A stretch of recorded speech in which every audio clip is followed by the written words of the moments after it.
Banyak orang sudah tahu kalau di Korea Selatan banyak tempat cantik yang bisa kita datengin saat liburan. Tapi ternyata nggak cuma tempat cantik. Tapi Korea Selatan juga terkenal dengan tempat-tempat berhantunya. Penasaran apa aja? Tapi sebelum itu, jangan lupa subscribe, share, dan pencet tombol notifikasinya dulu ya.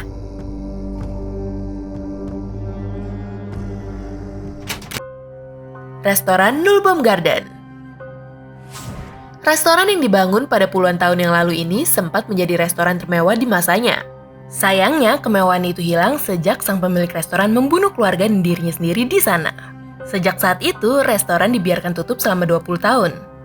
Sampai akhirnya dibeli oleh seseorang dan direnovasi kembali. Sayangnya, pemilik kedua pun memutuskan untuk menutup restoran ini karena banyak pekerja yang mengalami teror. Pakar spiritual Korea juga mengatakan bahwa bangunan itu berhantu karena belum ditinggalkan oleh pemilik pertama restoran dan keluarganya yang telah meninggal. Rumah Sakit Jiwa Gonjiam. Rumah Sakit Jiwa Gonjiam dikenal sebagai salah satu tempat paling angker di Asia. Dibangun pada tahun 1950-an, rumah sakit ini menampung para tentara yang mengalami gangguan jiwa karena perang. Menurut rumor, banyak pasien di sana yang meninggal secara misterius. Baik pihak rumah sakit dan keluarga pun tidak pernah angkat bicara soal hal itu. Akhirnya, pada tahun 1996, pemilik rumah sakit tidak bisa lagi mengelolanya dan ditinggalkan begitu saja sampai menjadi gedung berhantu. Walaupun pemerintah Korea telah menutup gedung ini dan melarangnya untuk dimasuki, masih banyak turis yang secara diam-diam masuk bahkan melakukan uji nyali di sana. Rumah Yongdok. Rumah Yongdok menjadi bangun yang tidak terpelihara sejak tahun 80-an. Rumor mengatakan kalau pemilik rumah ini tidak tahan dengan banyaknya teror yang terjadi di dalamnya. Katanya, teror itu terjadi karena rumah dibangun di atas makam ratusan tentara pelajar yang gugur saat perang karena dijadikan umpan oleh tentara sekutu. Mereka kemudian dikuburkan secara tidak layak di tempat yang sekarang menjadi rumah Yongdok. Yongmaland.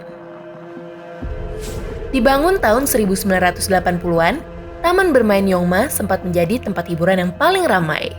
Sayangnya, orang-orang mulai kehilangan minat saat Lotte World yang lebih modern telah dibangun. Karena itulah, Taman Yongma akhirnya ditutup dan semua wahananya dibiarkan terbengkalai sampai tempat ini menjadi mencekam dan dikenal berhantu. Tapi walaupun dikenal berhantu, tempat ini kembali didatangi banyak orang sejak beberapa idol K-pop menjadikannya sebagai tempat syuting video klip. Pulau Jeju.